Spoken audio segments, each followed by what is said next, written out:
Welcome to Bay Rats and Buoys with your host, Captain Gaige. What's up, everybody, and welcome back to another episode of Bay Rats and Buoys. I'm your host, Captain Gaige, with first mate Kory, and this is episode number 10. I can't believe that 10 episodes are in the books. I mean, I'm getting emails and all these great statistics and these amazing things. Keep it going. Things are really happening.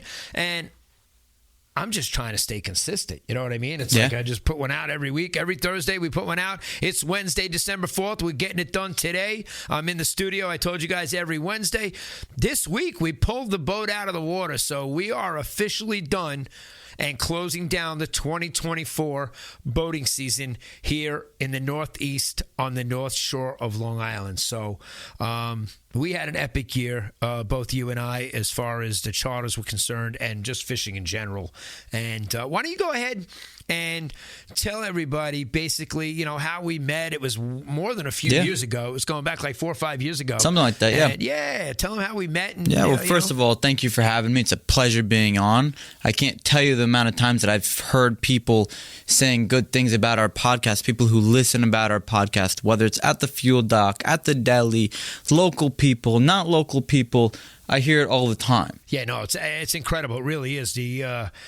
The comments that we get online and the people that we talk to at the fuel dock, like you said, are the positive feedback is just so cool. And we don't care, you know, if you get non-positive feedback. It's criticism and critiquing too. No. I take it all. I really don't care. You know, we're in all the Facebook That's how you groups. learn. You're in all the groups with hundreds of thousands of people. You're going to get your haters out there too. But in the meantime, of course, that never would bother me. We do get amazing feedback, and we're giving away free podcast stickers to everybody, guys. If you want to head on over to sandcitycharter.com, every week I'm sending out 50 to 100 of these things. The YouTube channel is blowing up. We're almost at I think we're at 900 and something subscribers organically because of what we're doing with Bay Rats and Buoys. So it's really starting to get its wheels. It's getting its growth. It's going, and it's happening organically. I'm not forcing it and, paying to have, ads everywhere and going crazy. We're letting it happen organically, and it is. Right. And that's the cool part about it. And like I said, guys, it's unscripted and it's totally raw. So there's no teleprompter. Me and Kory are sitting in the studio today. Thank God we don't have any wind blowing on us and the crazy like I've been dealing with. It's not freezing. We're not freezing our ass off. Oh, my God. Forget about it. We got one GoPro here recording, and I'll throw some B-roll in for the stuff that we're talking about. Every week I'm trying to do a little more editing because I don't have to edit the actual podcast. It's an audio track and it's a video track, and boom, it goes up, and it's as simple as that. But because we'll talk about certain things, I'll be able to throw up the B-roll, of certain, birds fish that you caught and all the certain pictures. The goddamn cormorant that bit me in the hand because you had to frickin', I had to cast into the birds. Cast into the birds. And, you cast into the birds is one thing. Getting a gull is, that's very common. It happens to people. Right. I don't know. I've been fishing a very long time, and I've never had a cormorant ever. I've got a few gulls. You see it all the time. It happens, yeah. But you got it with your line, so at least you didn't get a hook in them. Right. Oddly enough, I've never caught a gull. I've had a osprey hit one of my spooks one time, which was a terrible experience trying to get it out of him. But this cormorant flew right into my line. Yeah, you see it in the video too. You'll hear me scream and say, he bit me, fucker bit me. And it didn't hurt, but at the same time, we were trying to get the line unwrapped around. He had already cut the lure off, so it was already easy enough. We didn't have to worry about a hook. It was really just doing the right thing by the line. bird. And unravel his it. Beak. And I didn't want to grab his face because I didn't want to traumatize the thing. I really just wanted to get I wasn't afraid of him biting me. No. It wasn't. I just wanted to get the line off his wing, and it went pretty quickly. It was pretty smooth. So that was a very interesting experience to close out the season. That was like 2 weeks ago that happened, maybe 3. Something like that. But yeah, so tell them how we met. Yes. So for those who don't know, me and Gaige have been fishing for quite some time, coming up to close to 5 years, I want to say. Yeah. Oh, yeah. But we actually met through a fishing group. Yeah, so we text with Tommy and Dan and Steven. We're in a text group, and I got introduced to Kory that way, and we were fishing. We were fly fishing in the back. Yeah, we were fly fishing in the back of Crab Meadow. Yep. Yeah, that's right.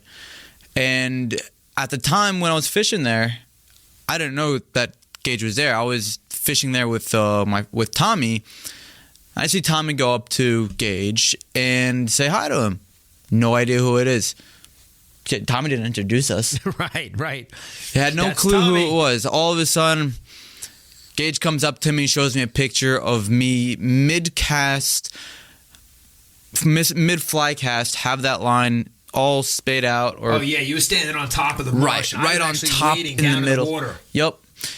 One of the coolest pictures I've got by far ever. That's just the coolest picture for anybody that fly fishes, just because the line is all the way back, it's fully extended, the inertia, and you're launching it forward. Yeah, you see it all wrapped around like it's part of a movie or something. Yeah. And since that day, really, we've been fishing pretty much nonstop together. Oh, yeah, 100%. And, that's when you started to mate for the boat, too, which was great. So it was a cool group to be in, for sure. Oh, yeah. Because of the intel that we get and that we all share locally. Everybody fishes, almost every day. Like, they're out there every day. Whether it be North Shore or South Shore. Steven's on the South Shore, which we all fish the South Shore. We would drive at that time. Me, Steven, and Dan were driving on the beaches, catching sharks. Yeah. We were hitting Demo. We were hitting Gilgo. We were hitting Smiths. We were hitting Shinny. So we Jones. fished. Yeah. Let me tell you, when we walk out to the breach, I mean, that's no joke. That walk is literally, every time you're halfway through that walk, you're saying to yourself, I'm buying an electric bike. I'm buying the electric bike. You're saying to yourself, it's a long walk. It's a long walk. But especially with all the waders and the gear and this and that. It's a workout. You get out there and it's changed. The storms have changed it. So it's not the same as when I was there fishing 4 years ago. It was epic. The bluefish were insane. In fact, I'm in the magazine, all dressed up. I got my Van Staal and my ODM rod, and I'm in the water. I got waves breaking over both sides of me. It was pretty crazy. And we're catching monster, gator blues, just a ton of fun on SP minnows and just throwing out into the, and we did a lot of beach fishing. So that was really, I'd have to attribute that spot actually to Kenny and Joe. They call Little Joe, and he works over at J&H. Yep. And so really, that's when I went to the breach because of those guys, and then I started going back. But we fished Gilgo with Steven and Democratic Point and Shinny. Me and Dan drove to Shinny. So taking my truck on the beach, those were epic summers. There was no more fun. We had a ton of fun catching the sharks. And wait till you guys tune into the shark episode for Bay Rats and Buoys, because it is going to be lights out. I'm going to show you, how I put the taper on my thumb to keep the line taut so I could fly the drone out on a Penn Senator reel that was, the old Jaws reel to catch some 8.5 foot sharks and stingrays and some really cool stuff. So we're in a cool group. We're in guys, Steven's a great fisherman. He's fishing all the time. Dan, I met Dan in the back of Scudder. This is, I think, before I met you. And it is. Because Dan, before you met me. I was doing the fishing report for the Fisherman magazine for their Jones Beach report. And I was doing the report that day. I didn't have time to run to the South Shore, and I was doing it from Scudder, the back of Scudder. And Dan was coming out of the water with his kayak. And he came over to me, and he's like, oh, dude, he's like, I see the reports. I know what you're doing, blah, blah, blah. He introduces himself. And I said, oh, bro, I got a kayak too, man. Maybe, we'll show you around back there. I fished Bird Island, for the last few years before this, working for Freedom Boat Club at Britannia Yacht Club. I'd go out every morning before work, and for 2 hours in the morning before I even got to work, I fished. And, with a half-ounce bucktail, and got out there, I found the bass. There was tons of them. I'd catch 5-6 bass before I went to work. A nice-sized bass back there, too. Not just schoolies. Some decent ones to go back there. Yeah. So Dan, there's people don't realize there's a lot less salinity back there because of the fresh water that comes in. So if you ever find areas like that, guys, where you're going to have fresh water meets the salt water, the bass love that. They love the little less salinity back there. I know they do. Funny enough, I've heard stories of people actually catching small cobia back there as well, which is a little weird for the North Shore. But I have seen pictures. Yeah, I've caught my biggest, strangest bycatch back there while I was bass fishing was, the Spanish mackerel and weakfish. So that was crazy to get those back there. You're in the Right. back of the year, at the end of the harbor. You're at the end of the world. Yeah, that's it. It's 20 minutes to the bay from there. Oh, yeah. Easily so those 20 fish minutes come out. all the way into the back, and why are they coming back there? They're coming back because of the bait. Right. And, coming back to feed. So that's where I met Dan. And so we hit it off. And we kayaked together. I mean, me and Dan went on some awesome kayak trips. I recently, in the last year or two, sold my kayak to a kid in Northport, in the town I grew up in. And it was cool to let it go. And, I'm not going to be using it anymore. It's a pedal, 12-foot Pescador Pilot. It was an awesome kayak. And me and Dan, we kayaked the Long Island Sound. We went all the way out to Target Rock from Gold Star Beach, and we went some good distances. That's a far pedal. Yeah, it's definitely a far pedal. A lot of current going through there too. Yeah, so that that I remember meeting Dan in the group,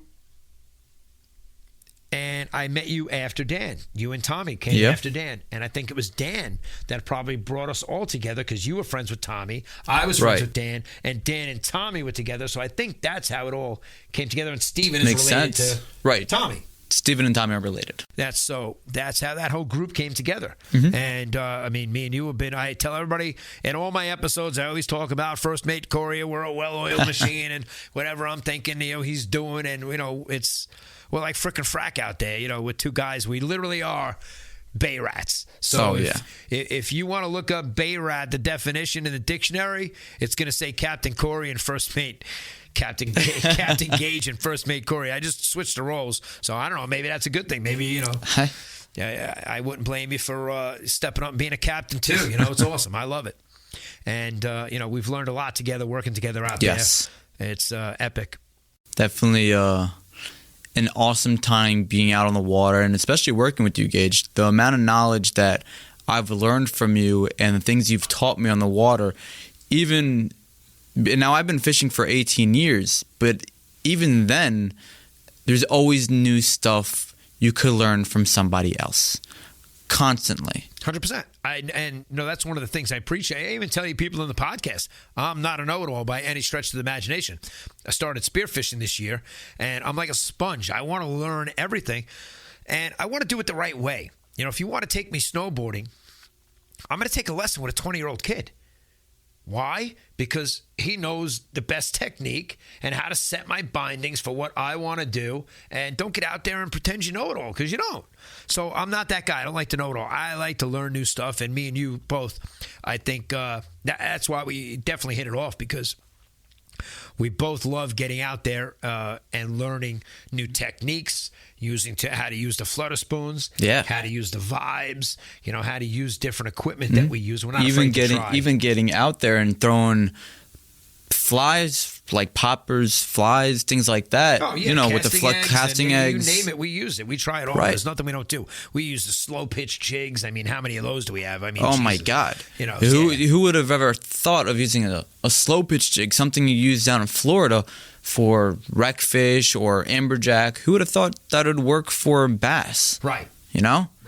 And the past couple of years we've tried it, and it works incredibly well, especially in high current environments like the Triangle where we do fish. There's a strong current there. It rips. Yeah. So a flutter spoon is just gonna go and just be taken with the current, whereas slow pitch jig is gonna get down there quicker and get right into the fish. Absolutely. And but that's credit to us because we're willing to try different things. Right. We're never, when it's lights out fishing, we're putting on things. It doesn't matter. We'll put a shoe with a hook on it and try to get it down there. And I'm kidding. I've never done that, but maybe I should try that. It might, I did catch a Coke bottle this year on a flutter spoon. That's right. We caught a fluke too on a flutter spoon. Yeah. We caught a lot of different fish on a lot of lures that you wouldn't think that that fish would go after. It was a bycatch. And speaking of bycatch, we were fluke fishing. And we were on the halfway shelf. We were over in the Ashroken area, over by the stacks. And I remember we were fishing closer to the beach that day. We were in the shallower water because it was early in the season. And we saw a couple of birds working. And this is something that me and you we're getting good at this. And this happens to us a lot.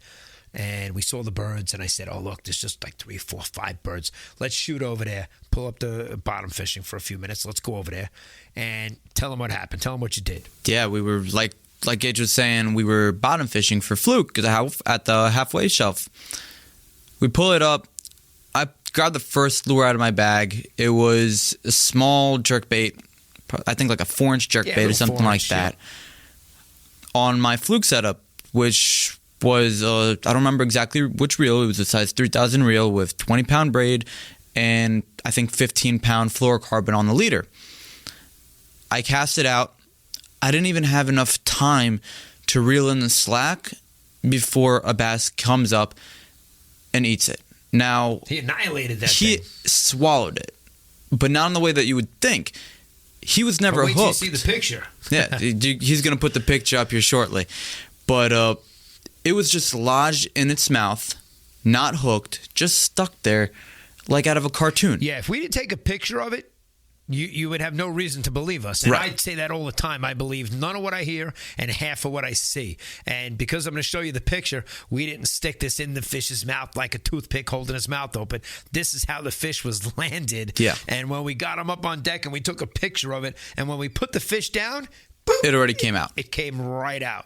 If I fought that fish any differently, we would have never seen. No, if anybody else had hooked into it, they would have right away tried to set the hook or do something. They would have pulled it right out of its mouth. You played that fish perfectly. It was released. It was a big fish. Yeah, it was at that season. 30. Early season. It was 38 inches or something like that. That was your personal best. That At was my point, best at was that your time. Personal best bass. Yes, Which has happened to you every single year. every year. You keep outdoing your personal best. I wouldn't be outdoing and getting a new PB every year if it wasn't for you, Gaige. Well, it really. Yeah, no doubt. You know the fish better than anybody else I know. I and appreciate that. I'm surprised you don't have them on speed dial. Well, I do. I do have the fish on speed dial. I know where the bait is. I know where the fish is. And, that's credit to knowing the area. So like I said, guys, being a Bay Rat is somebody that really knows their local area. I know a lot of other areas, but my area, I know it like the back of my hand. And this year, same thing. Yep. So after me and Kory go out before charters, we go out after charters, and if there is no charter, we're out fishing all day, and we go everywhere. We don't just fish our area; we fish everywhere, and that's what I love about us. We're not afraid to go anywhere. We don't care what the conditions are. We don't care to get skunked. We just want to go and try something new and get on new fish. Absolutely, find new areas. This year was unbelievable. It really was, but. There were no bunker. There were not big, giant pods of bunker like years prior, okay, early in the season. There were a couple pods, but nothing crazy. Nothing crazy. And the one day that we got out there, the bunker were doing something almost abnormal to what you see. We see them come out. You see them boil. You see them splash. They were shooting 2-3 feet out of the water, straight up in the air, and it was just unusual. Yeah. No, this year was definitely a little weird. And so what happened this year when you threw into it with topwater action again? Same thing. So this year, like Gaige was saying, we didn't see pods going crazy. A singular bunker here, a single bunker there, just jumping out of the water. And you'd see a small boil here and another one there, and you'd hear the splash. It was so sporadic. You couldn't. If you could have chased them around, you would have been all over the place. Right. They were so far apart from each other, you couldn't cast from one spot to the other. That's how far apart they were. We decided to sit, wait it out. That's it. Sit in the middle of it all and shut the boat off. Yep, that's exactly what we did. We saw a splash. I casted it out. And I'm not even paying attention to my lure. Because you're looking around for more sporadic movement. Right. My head's on a swivel. I'm trying to hear if I hear a splash or see something. Meanwhile, I'm working my lure back in, my popper back in. And I got the GoPro going, as always. And I got it in my hand. I'm actually holding it and videotaping him retrieving his lure. So the whole thing that he's telling you was caught on video. All of it. From the cast till the fish is in the boat is all on video. And you could hear in the video Gaige saying, it's on you, it's on you, it's on you, it's following your lure. I'm oblivious. Gaige tells me to stop it, just to pause for a second. I pause, and boom, instantly hooks up, takes, how much line did he take? 30, 40 yards line instantly? You had the Stratic on that day. Yes, I had the Stratic on that. Multicolor. Yep. And he peeled you down to where you had never seen those colors before. Yeah, those colors were brand new. Typically, after a while, the braid, You're right, they're a little faded. they fade, lose color, Yeah. but this went so far back where those colors were brand new that even afterwards, I saw the color peeling on my fingers. Right. That's how much line No, it's it in the pulled video. out. We see it. It's getting peeled off. The Right. video is peel and drag. And the reaction to you when we netted the fish, I mean, I netted them with one hand, still videotaping it. And, again, it was top water. It's got a hook in its mouth, and you don't want to lose that fish. Yeah, when you it get was on a next to the single, boat. too. It wasn't on a treble. It No. had a single hook right in the corner of the mouth. And as soon as we got in the boat, that hook came right out. Yeah, they always do. They always do. If you don't play these fish correctly to get them back to the boat and know how to do it, you're going to drop. That was a trophy fish. You actually thought you had the biggest fish. I did have the biggest fish for a while. You did. You thought 44 you had the inches. season one. You were like, I thought so. So at the end of the day, what was the? It was a 44-inch striped bass. It was a fat one, too. Yeah, it was fat. It was definitely was fat. fat. It was on the heavier side of a 44, but at that time, we did not have. I think it was because of that fish. I bought the digital scale. You bought it the next day. To put it on. So when I don't like to use a boga grip, guys, and I talk about that in all my things. I don't like to hang fish vertically. So we bought a really cool scale, a digital scale to put it on, and we have a board that you put the fish on because when you got a 44-inch bass, it's going to flop off the scale. You don't want it hitting the deck. It's got to stay suspended up so you get the weight of it. And yours was 44 inches. Yep. Okay. It's my biggest one today. The one that we got with Steven and Jack, Steve came back out on a second charter, and he brought his neighbor and his two sons, and he caught a 48-inch, 47-pound, 6-inch bass. And, I mean, you got to see this fish. This fish was massive. And again, listen, guys in our area catch 50-pound bass. It happens. They're around. They're around. They're here. Jacob says he sees 60-pound bass when he's free. I can't wait to see them when I go free diving with him. Oh, it's going to be as big as me. He saw a bass on my first free diving trip. I didn't get down and see any bass. And that was basically because of equipment. I didn't feel comfortable going down where they were going down. I needed a few more things. I wasn't set up correctly, but set up for the basics to do what I was doing, to learn and to be there and to get in the water and do it. But nothing better than Block Island. Block Island is like the mecca of spearfishing. And one of the guys in my marina was showing me a video of him getting down to everything was a 30 and 40-pound bass, where they were trying to shoot the runt of the litter, that they didn't even shoot at anything because all the bass were so big. And that's Block Island. That's Block Island for you. That's Block Island for you, exactly. So I can't wait to get involved and do those trips as well, because what I did locally, which me and you are going to do, you're going to get into it as well. You have no choice. Oh, yeah. We'll start in the springtime. We'll start in May. We'll go out and do some fluke fishing and see if we can get out some winter flounder. Ooh. Even if we could just in the shallow water, just to see them, to snorkel around and look for them in the spearfishing stuff. We'll get down and just see if we can get a couple of those. Nothing fancy, nice and easy, 10, 15 feet of water. Absolutely. So we had some epic fish, and again, topwater action every year. Just paying attention to our surroundings has really helped us land what we like to call trophy fish. Because this guy came into my office today, into the studio to record, and he's never caught a striped bass in his life. He boated out of Mauritius. He's caught a ton of fluke. He's done this, and he's never caught a striped bass. So we had a lot of first-time people on our boat this year that had never caught a striped bass. Right. We also had a couple people who have been fishing for years who never caught a striped bass. That's what I mean. Yeah. So, we don't realize how spoiled we are that we talk about catching 48-inch fish and 47-pound bass. To us, that's kind of like a regular. It's like, okay, yeah, we're used to that. But for everybody else, that's a trophy fish. 100%. 100%. So let's get into a little bit about, because you do something very unique besides being a first mate on Sand City Charter. You also have Kory's Kustoms, and you have the Deadly Dinghy, which is on the Instagram channel. That's right. So you have some cool stuff. Why don't you tell people, now that you're on the podcast, let them know what Kory's Kustoms is and basically what you do. Yeah, so Kory's Kustoms is a little business that I started. about a year and a half ago. Now, what I do is make custom equipment for boaters, whatever it may be.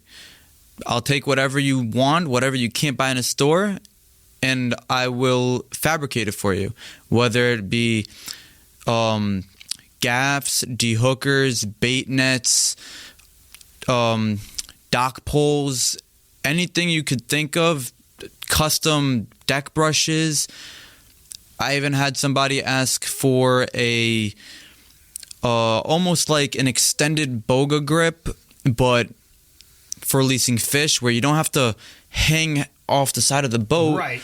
In order to revive a striped bass, you put it in the mouth, you hang the whole stick over the side of the boat, you pull a little string, you pull the trigger, and once the bass revived, swims away. Yeah, so I saw that. That was actually a pretty cool contraption, and you made an unbelievable boat hook for Captain Mike.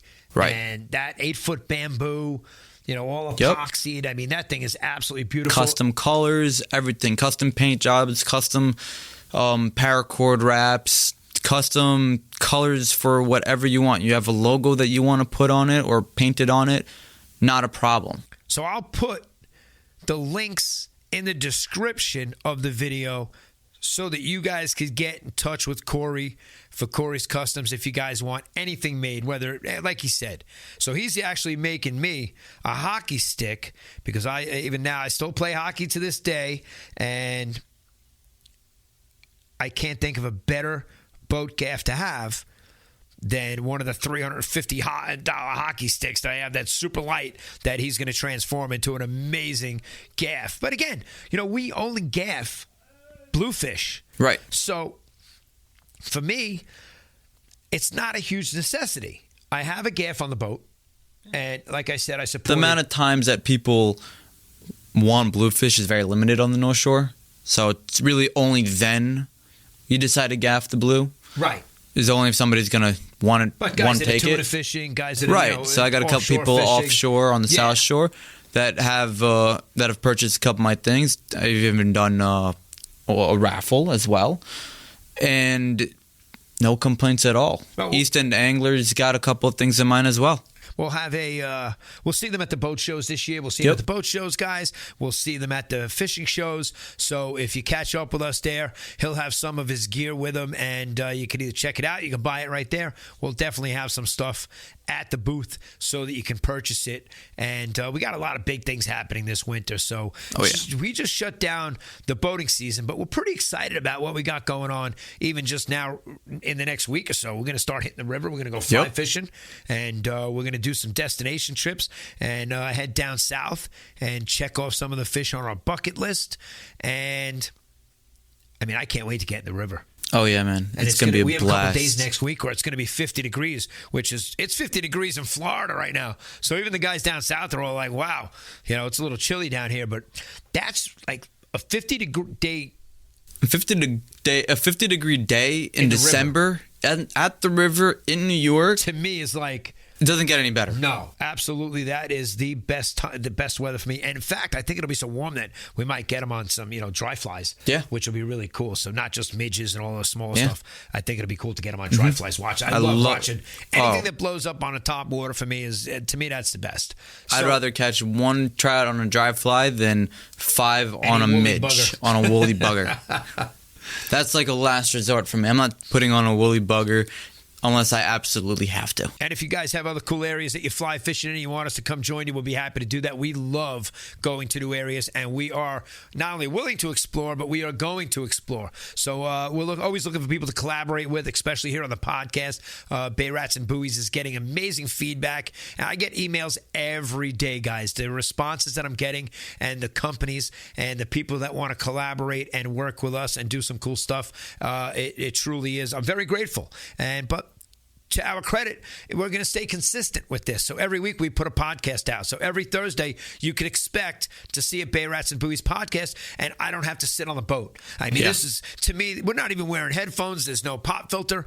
I'm so excited that I can just sit down in the studio with my Diet Coke and record the podcast. There's no production crew. It's a GoPro. We're talking into the mics, and we put it up on the internet. It's that easy. So we're leaving any mistakes in, guys. This is raw, uncut, no editing, and, I mean, it doesn't get any better than this. No, not at all.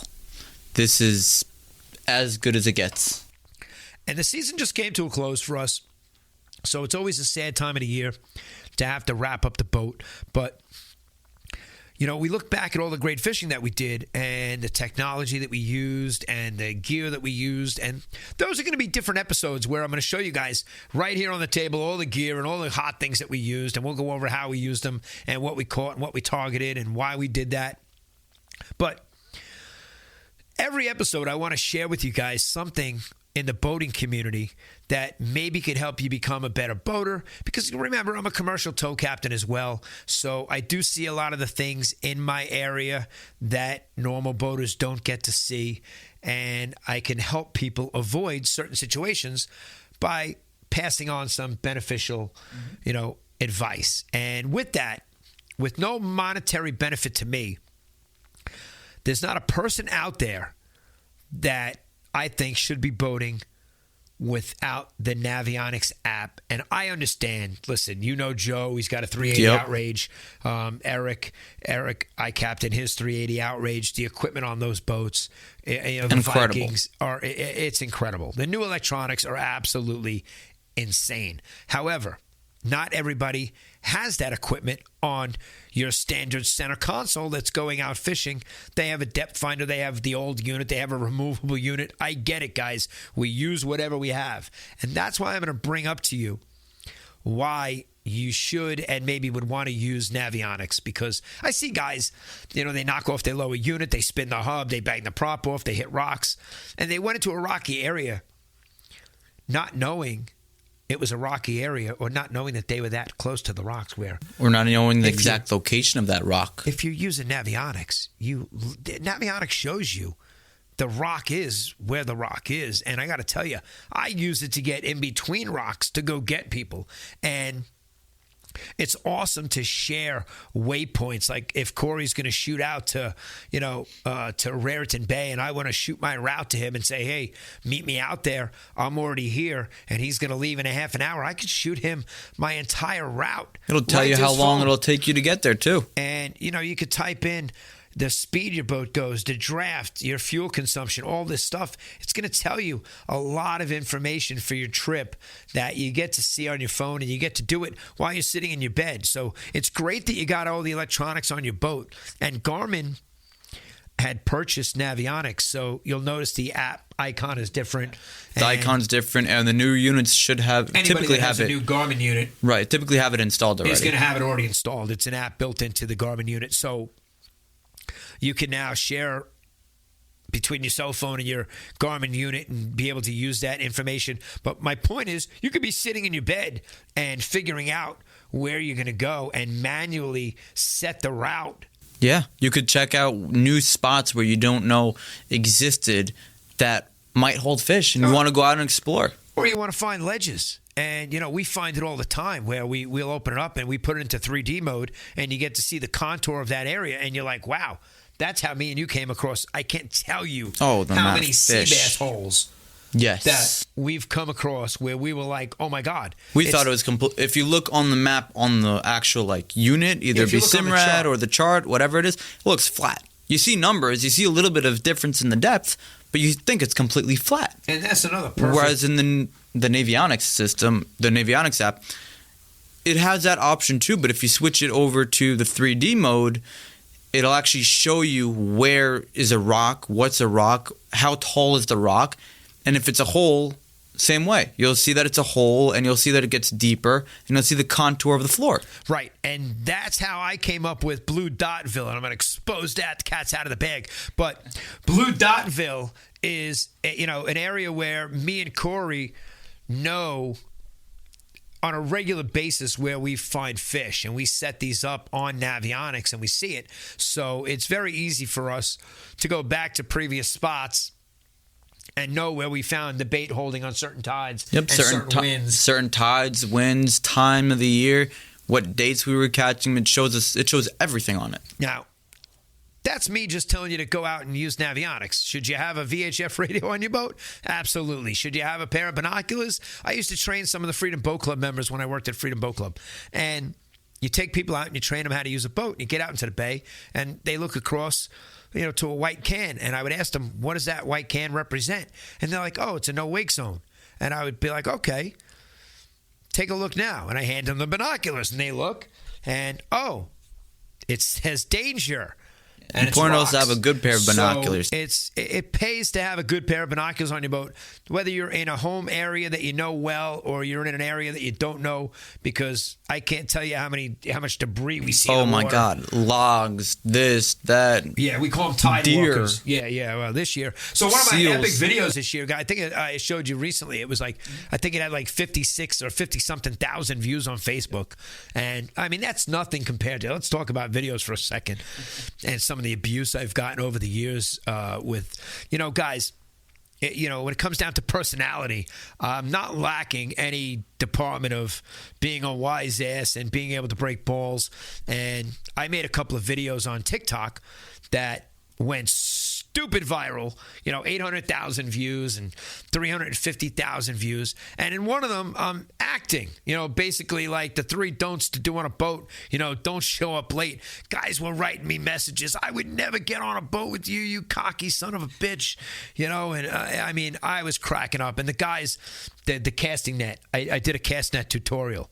We leave the dock with fresh bait, live bait, you name it, we leave with it. And it's not something we don't leave with. We throw cast nets on a regular basis. So I said, why not somebody had asked me, they saw me throw one in a video that my son just so happened to be recording me on the phone camera, throwing the cast net and loading it up with adult bunker. Like at one shot, one and done, boom. And it was a perfect circle. It was a pancake. It was as round as this table. And everybody asked me, wow, you threw that so well. Could you show me?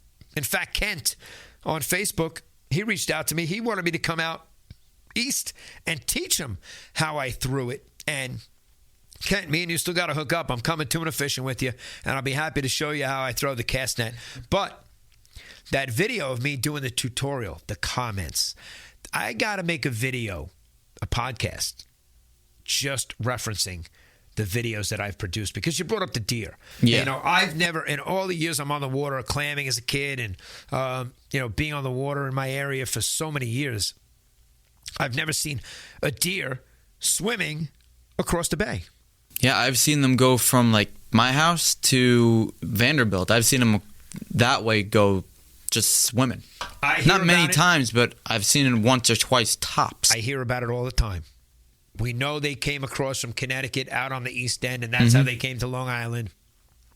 That's how they get to Fire Island, too. They're great swimmers. Their hair is hollow, so they're very buoyant, so they don't... Hence the name bucktails. Right, so, that's why I use it for dry flies. So I saw one coming across by the Coast Guard station. I stopped my boat, and I filmed it for 10 minutes. I filmed this thing swimming, and it got a lot of views online and a ton of comments. So...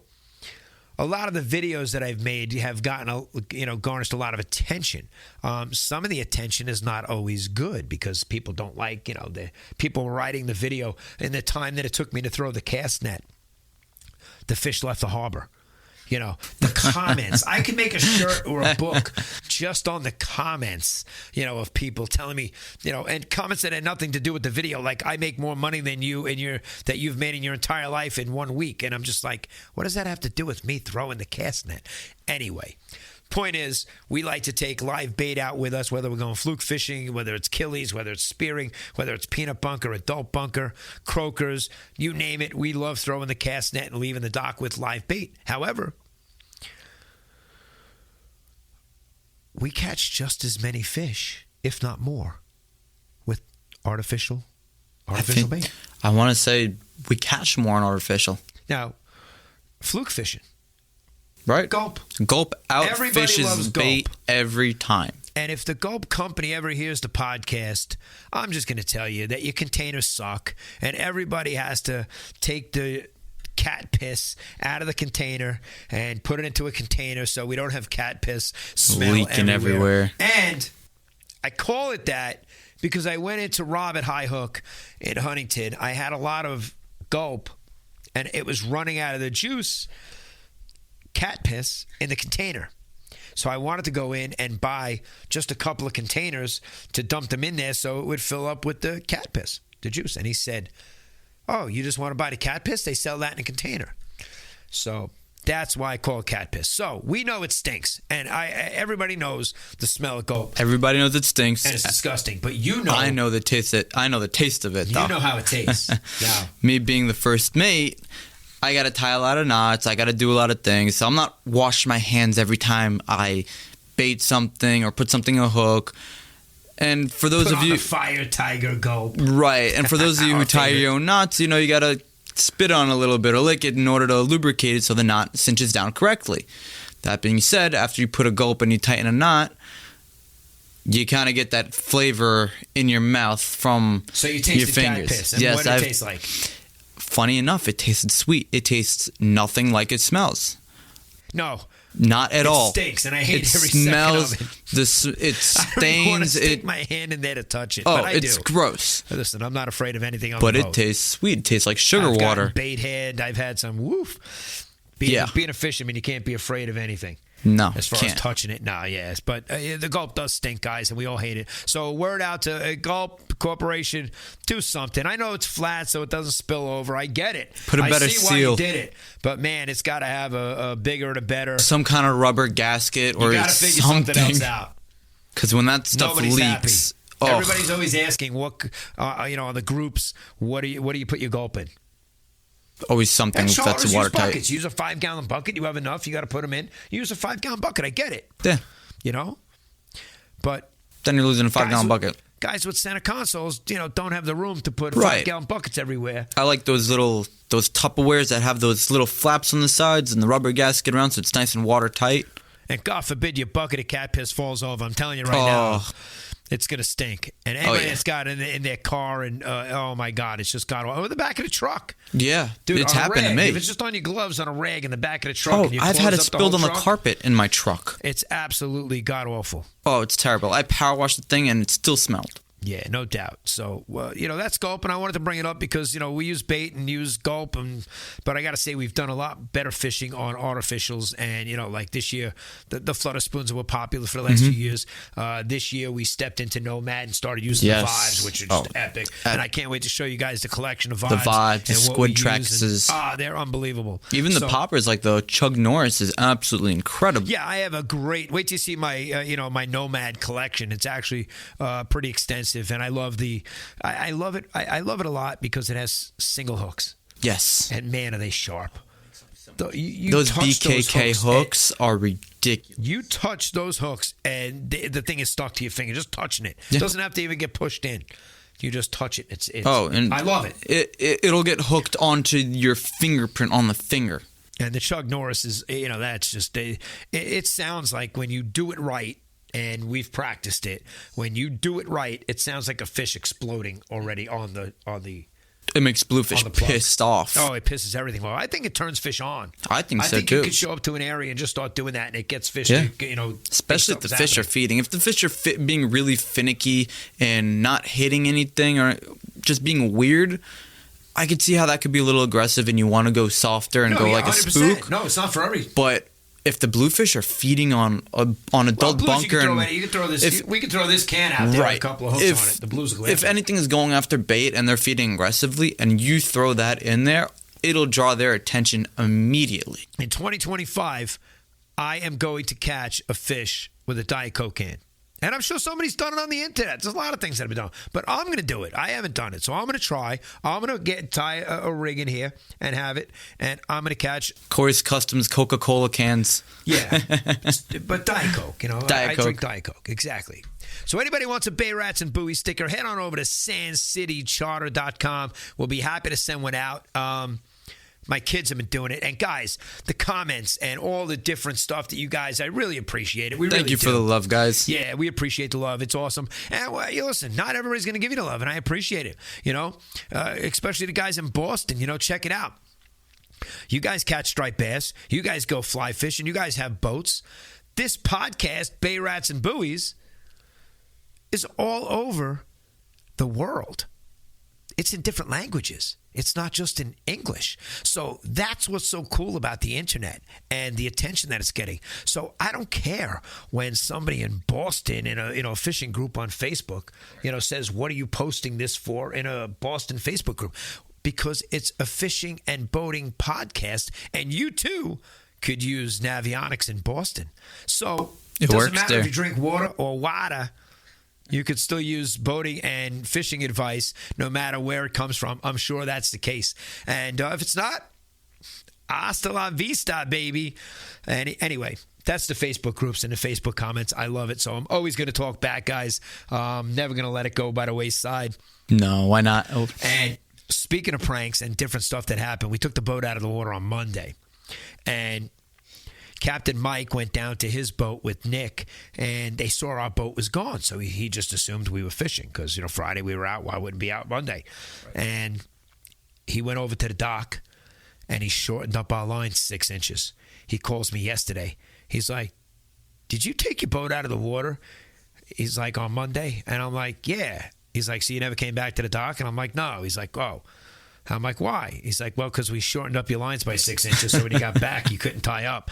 And I said, "Oh, that's really nice of you." So amongst us captains, the ball breaking never will amaze me, and it's never going to stop. So there's a lot of ball breaking that goes on. So if you think any ball breaking that goes on in a Facebook group is new to me, it's far from it. Bother us. Yeah, absolutely. We love it. Bring it on. The more the merrier. And I just wanted to say thank you to all the Facebook admins that do approve the post and share the video. You guys are absolutely awesome, and we greatly appreciate it. But thank you guys from the bottom of our hearts. That's it. Head on over to sandcitycharter.com if you guys want to get a free sticker. We'll be happy to get one out to you. This is episode 10. I can't believe episode 10 is in the books, coming to a close.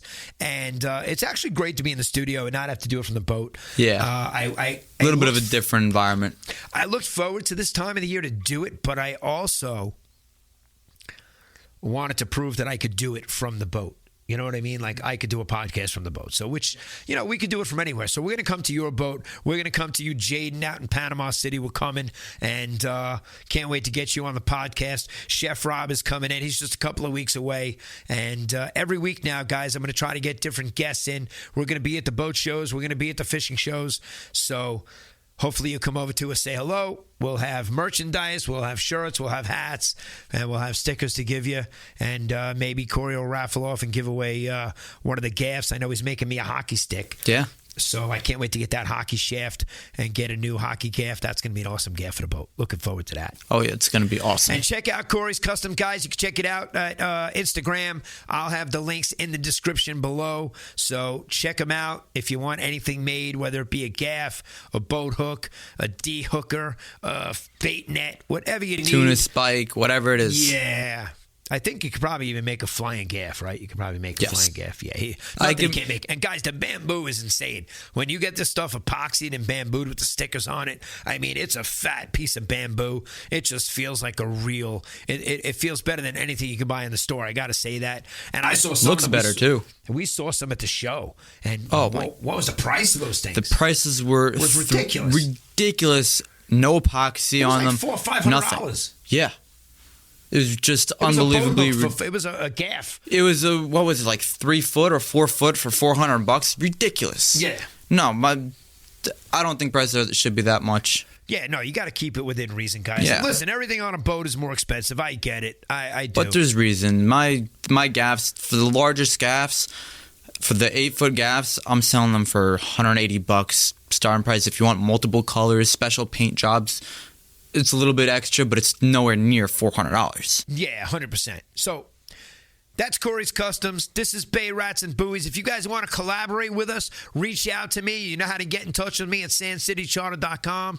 Don't be afraid to drop me an email or a message. I respond to everybody. I get them daily, so I'm talking to a lot of cool people, and there's a lot of cool things happening. I can't wait to grow the show and to close out the year. We're going to have some really cool guests. I'm really excited. Yeah, super excited about that. Also, let us know in the comments if you guys want us to raffle off a gaff or raffle something off. Share it with your friends. Let us know. we're going to give away a few things. So if Kory wants to give you a gaff or give away something and you guys want to hit him up, absolutely hit him up and do that. We're going to be giving away merchandise on this show here throughout the season. So we'll be giving, Avid reels and different stuff. We're just going to have a few cool giveaways thanking listeners, because we really have some cool listeners that have listened to all 10 episodes. And they write to us and they communicate to us. And we really appreciate that. So we're going to take care of you guys. We promise we're going to get that merch out this winter. And come check us out at the boating and fishing shows. Like I said, episode 10 is in the books. We love you guys. Thanks for tuning in. Thank you, guys. Episode 10 is a wrap. Thanks for tuning in to Bay Rats and Buoys. Captain Gaige and First Mate Kory, over and out. Thanks for listening to this episode of Bay Rats and Buoys. Be sure to visit sandcitycharter.com and follow Captain Gaige on all our social media channels.